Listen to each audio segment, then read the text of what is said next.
What happened after the revolution in Iran was that life for the Baha'is became extremely difficult. Many Baha'is were killed, were executed for nothing but the fact that they believed in a different religion. And many of my parents' friends were executed. Baha'is were barred from going to universities in Iran. Baha'is lost their jobs. They were forced out of their government jobs. They lost their licenses to do business.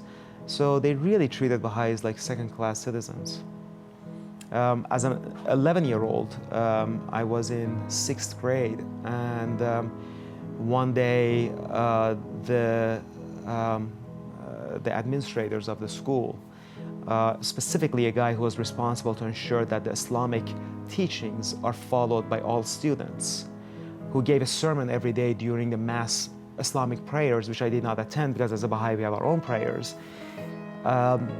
He told the students, which I could hear them, that today we're going to get rid of the Baha'i kids. So there was me and one other Baha'i kid in that school.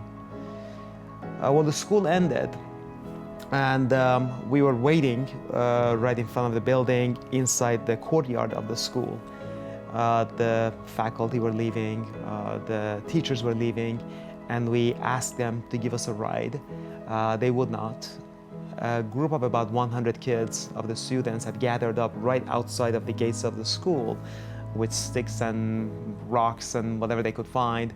And we knew this is not going to end well. So we felt that we have to be courageous and walk towards them. Otherwise, ultimately they're going to come to us. So we walked towards them, and we had about a mile walk to our home. And we actually lived right next door to each other. And so for a mile, they beat us, they hit us with rocks and sticks, but worse than that, they spit on us. And so by the time we got home, we were bloody, we were drenched from head to toe because of the spit. And frankly, I did not think we'll survive it. I did not feel any pain. I don't know why. It felt almost like I had an outer body experience. But I did not feel I'm going to make the mile. I'm going to survive. I should not have survived. There are two experiences in my life that I should not have survived them. That was the first one. And we made it home, and they had made it very clear, the school administrators, that they wanted to kill us. And it did not happen, but we were definitely not welcome to stay in that town. It caused me to be by far more firm in the values I stood for, because I had just, from my perspective, gone through an experience that under no circumstance I should have gone through. If any country, if any population valued human rights, valued different way of thinking, especially when that thinking is completely peaceful and is very much aligned when it comes to the betterment of the world, but they do that to people who feel that way, who believe in those kinds of teachings. It frankly really at the age of 11 made me very firm in my beliefs, that I was very clear at that point that what I stand for, and if I was almost killed for that, nothing will stop me from believing the way I did.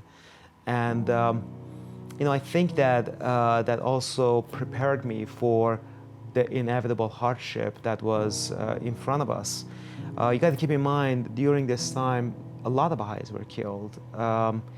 Just a few years later, 10 Baha'i girls and women in Shiraz were executed on one day, the youngest being 16 years old, for nothing but the fact that they believed in a different religion. The youngest one, Mona, she was 16, and she was arrested for simply teaching kids virtues classes. And so, when you go through that kind of an experience, you realize that you need to stand for something that matters in life, and not in a sense change or give in because it's just too difficult to keep staying firm in those, believing in those values.